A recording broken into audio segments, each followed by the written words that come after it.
Salut Céline, Salut Amélie, comment vas-tu? ça va très bien et toi? Très bien, magnifique. Je suis très heureuse d'être ici au Salagou avec toi et de te retrouver par hasard. Oui, On s'était moi rencontrés aussi. sur une nouvelle terre lors d'un rassemblement Rainbow Healing. Oui. Comment ça s'est passé pour toi depuis et quels sont tes projets? Alors depuis, j'ai rencontré plein d'êtres merveilleux Mhm. qui m'ont permis de mieux comprendre aussi qu'est-ce que vers quoi j'aimerais aller comme lieu de vie. Mhm. Et, euh, et justement, qu'est-ce que je veux, c'est ça que tu me disais? Oui, quelle est ta Qu'est-ce que vision ma d'avenir vision, pour toi en France c'est ça, ben ouais, ma vision de l'avenir pour moi en France, c'est des lieux, des terres qui seraient libérées à l'être, à tout être vivant, dans le respect de la nature et de tous ces êtres vivants qui vivent dessus aussi, oui. les êtres humains aussi en priorité ou En- les animaux et les plantes aussi, c'est ça? à part égale, je dirais que autant pour les êtres humains, les animaux, les végétaux et Mhm. les minéraux, Mhm. pourquoi pas, Mhm. en équilibre. Et alors, est-ce que tu as rencontré des êtres qui ont une vision commune avec la tienne et qui aimeraient se réunir sur une terre d'accueil? Oui, j'en ai rencontré quelques-uns, pas mal quand même là dernièrement depuis le printemps dernier. Mm. Et, et chacun chemine à sa manière, sur son chemin, sa vitesse, selon ses envies, ses possibilités, ses priorités. Mais mais il y a vraiment ouais, beaucoup d'êtres qui tendent vers cette envie de retour à la nature, au minimalisme et de partage ensemble, simplement, gratuitement, comme cette nature qui nous donne tout gratuitement, de l'eau à manger. Mm. Et est-ce qu'il y a des terres d'accueil qui se profilent à l'horizon pour toi cette année?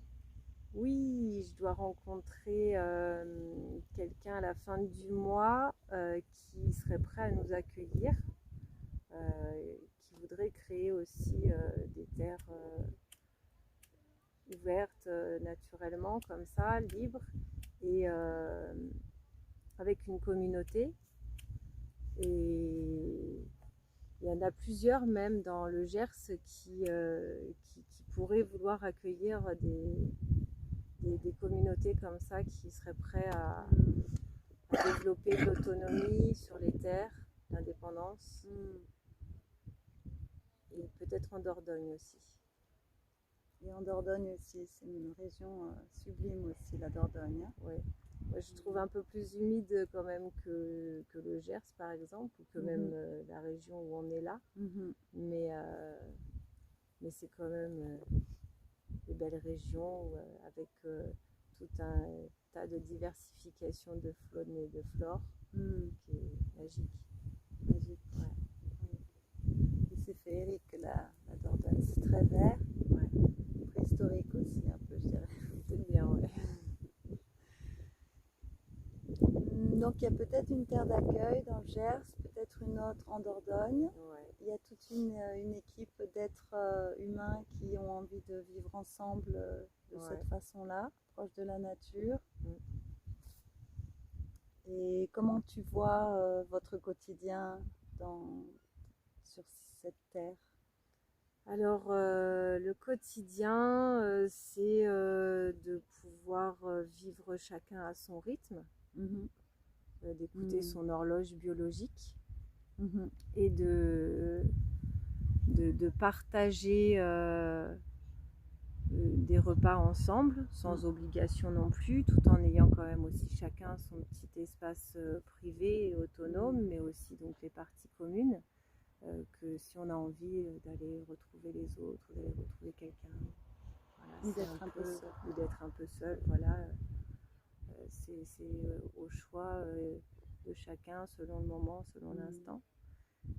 Et dans le reste du quotidien, c'est aussi le partage de tâches comme pour une autonomie alimentaire, par exemple, de pouvoir se dire, faudrait qu'on aille récolter, là c'est le moment, faut qu'on se réunisse pour faire ça ensemble. Et puis après, on peut cuisiner ensemble, faire des bocaux, de la lactofermentation ou des choses comme ça pour préparer un peu de réserve.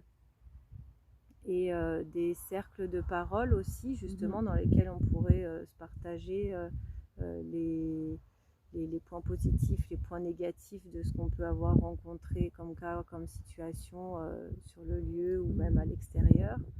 Et aussi faire ensemble tout ce qui pourrait même être administratif, qui serait à faire pour l'asso, ou de façon à ce que tout le monde puisse participer à tout et être au courant de tout aussi, et que chaque personne n'est pas indispensable, même si tout le monde est indispensable, mais que chacun peut aller faire un petit quelque chose, va savoir que voilà, c'est...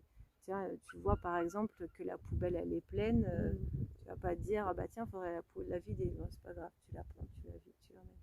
Donc c'est pareil, si tu vois qu'il va y avoir quelque chose à récolter, si tu as besoin d'aide, tu demandes en cercle aux autres.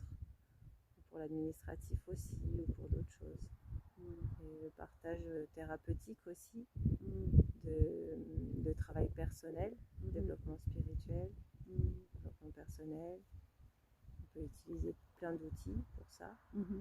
Quels sont ceux que toi tu as expérimenté déjà? Ce que je connais, j'ai quelques outils déjà en développement personnel et spirituel, dans le coaching et dans l'hypnose, le soin énergétique, le magnétisme. Je fais aussi un petit peu de tirage de cartes et d'une petite numérologie d'activation, et de pierre de chemin de vie aussi.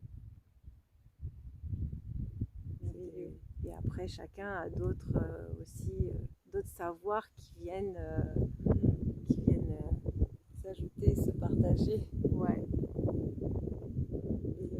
Et chacun s'occupe des autres en même temps. D'abord, on s'occupe de soi, après, on peut aider les autres, et après, on peut encore aider d'autres personnes qui peuvent venir aussi se greffer ou même juste de passage. Des personnes qui peuvent vouloir venir faire une petite retraite spirituelle, se reconnecter à la nature, ou décrocher d'une dépendance, des choses selon le chemin de chacun, est-ce qu'il a besoin, ce dont il a besoin, est-ce qu'il a envie. Voilà, ça. Et avant de finir cette petite discussion, conversation, je vais faire un petit tour d'horizon du lac du Salagou et de notre environnement ici présent. C'est magique.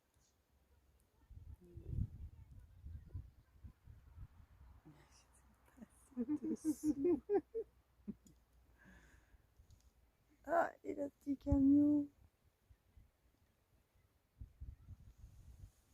Un château à roulettes.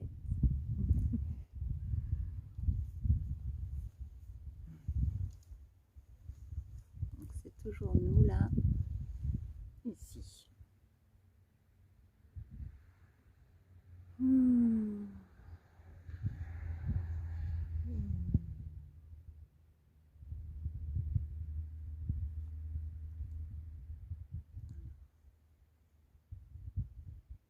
Ça, c'est une petite photo.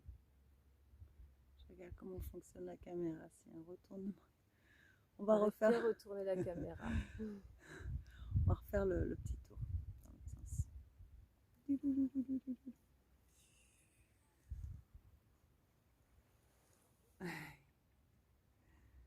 Et ouais. Voilà de retour.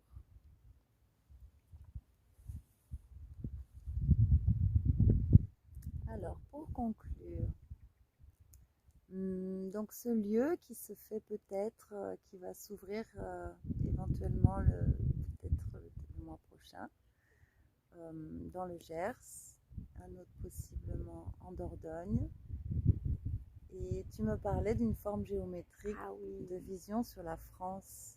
c'est vrai. C'est-à-dire que ces lieux, ils pourraient, dans l'idéal, ça serait magique et royal. Et ça m'a été soufflé par Alice de la chaîne Pourquoi pas lorsqu'elle a fait une méditation collective au mois de novembre dans les 6 angles de l'hexagone qui est cette France, que forme cette France, et plus un au milieu. Et donc ça ferait les 7 lieux. 7 lieux qui, comme le petit poussé qui pourrait taper du pied et on peut passer d'un lieu à un autre selon les besoins, les envies. Et ça laisse plus d'accessibilité à plein de monde, à plein de personnes, de gens, d'êtres tout autour. Et on peut aussi refaire très souvent des méditations ou du travail de soins énergétiques en regroupant tous ces lieux, ce qui va former un super égrégore positif de lumière et de soins et de guérison. Sur tout le pays. Sur tout le pays, sur tous les êtres, tous les vivants, peut-être même, pourquoi pas, sur toute la planète. Sur toute la planète. Ouais. Tout l'univers. Ouais. Qui viendrait de France comme ça, un chant d'amour et de conscience. Ouais.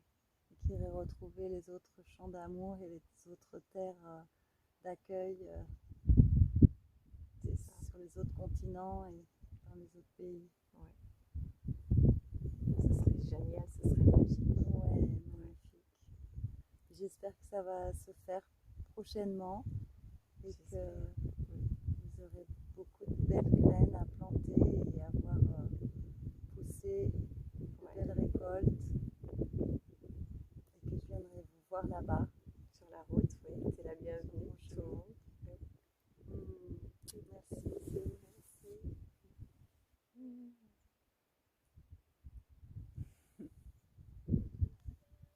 Merci. À bientôt. À bientôt.